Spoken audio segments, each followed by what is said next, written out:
Hi hello నమస్తే to all our viewers and subscribers. అందరూ ఎలా ఉన్నారు? ఈరోజు చూడబోయే కర్రీ పేరు క్యాలీఫ్లవర్ పెసరపప్పు కర్రీ. ఒక పెద్ద క్యాలీఫ్లవర్ పువ్వు తీసుకోవాలి.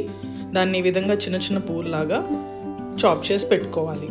అలాగే ఒక 4 పెద్ద టొమాటోలు కట్ చేసుకొని ఈ విధంగా పెట్టుకోవాలి. ఒక 4 అవర్స్ పాటు నానబెట్టుకున్న పెసరపప్పు ఒక 100 గ్రామ్స్, తరిగి పెట్టుకున్న పెద్ద ఉల్లిపాయ, 3 పచ్చిమిర్చి, తాలింపుకి సరిపడా కరివేపాకు, అలాగే తాలింపు దినుసులు, పెద్ద అల్లం ముక్క, వెల్లుల్లి, ఎండు కొబ్బరి ముక్క ఒకటి. ముందుగా వెల్లుల్లి, అల్లం, కొబ్బరి మిశ్రమాన్ని మిక్సీ వేసుకోవాలి. తర్వాత ఒక డిష్ పెట్టుకొని అది వేడైన తర్వాత 3 టేబుల్ స్పూన్ల ఆయిల్ వేసుకోవాలి.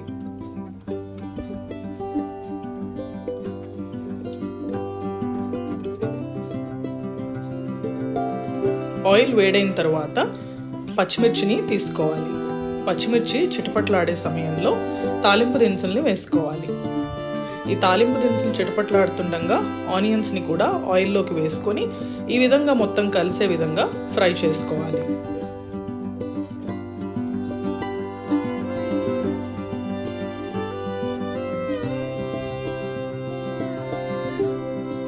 ఆనియన్స్ కొద్దిగా మెత్తబడ్డాయి అనుకున్న తర్వాత తాలింపులోకి కరివేపాకుని యాడ్ చేసుకొని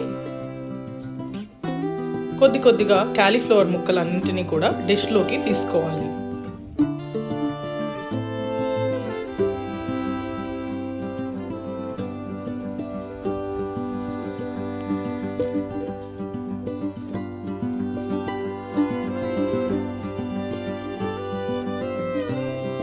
దాని తర్వాత టొమాటో ముక్కల్ని కూడా డిష్లోకి యాడ్ చేసుకొని మొత్తాన్ని ఒకసారి కలుపుకొని 2 టేబుల్ స్పూన్ల ఉప్పుని తీసుకోవాలి.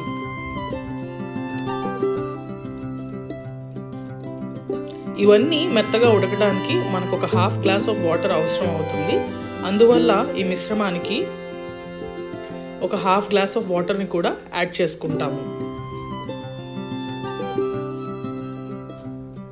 ఇలా వాటర్ యాడ్ చేశాక మూత పెట్టి ఒక 10 to 15 మినిట్స్ పాటు మగ్గనివ్వాలి.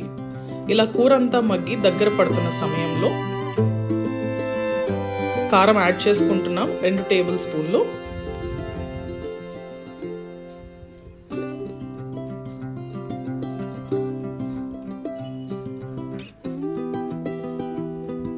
కారం వేసుకున్న తర్వాత నానబెట్టి కడిగినటువంటి పెసరపప్పుని కూడా కూరలోకి తీసుకుంటున్నాం.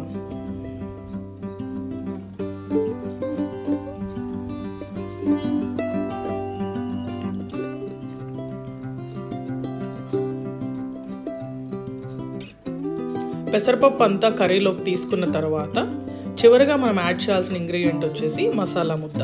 ఎండు కొబ్బరి, అల్లం, వెల్లుల్లితో మసాలా మిశ్రమాన్ని చేసుకున్నాం కదా, దాన్ని మనం కూర మొత్తంలోకి యాడ్ చేసుకోబోతున్నాం. ఈ విధంగా మసాలా మొత్తం కర్రీలోకి తీసుకున్న తర్వాత మిశ్రమం అంతా కలిసే విధంగా కలుపుకొని మూత పెట్టుకొని ఇంకొక 10 నిమిషాల పాటు సిమ్లో కూర మొత్తాన్ని దగ్గరగా ఉడకనివ్వాలి. అంతే, వేడి క్యాలీఫ్లవర్ పెసరపప్పు మసాలా కర్రీ రెడీ అయిపోయింది. ఈ రైనీ సీజన్కి ఈ విధంగా వేడివేడి అన్నంలో ఈ కర్రీ వేసుకొని తింటే ఇదొక న్యూట్రిషన్ డిష్ అని చెప్పొచ్చు. ఫైబర్, ప్రోటీన్ అన్ని రిచ్గా ఉండే కర్రీ ఇది. ఈ విధంగా తినడం వల్ల ఇమ్యూనిటీ పవర్ అండ్ రెసిస్టెన్స్ పెరిగి ఈ రైనీ సీజన్లో హెల్తీగా ఉంటారని చెప్పి మేము కోరుకుంటున్నాం. Hope you enjoyed the video. Please do like, share, subscribe.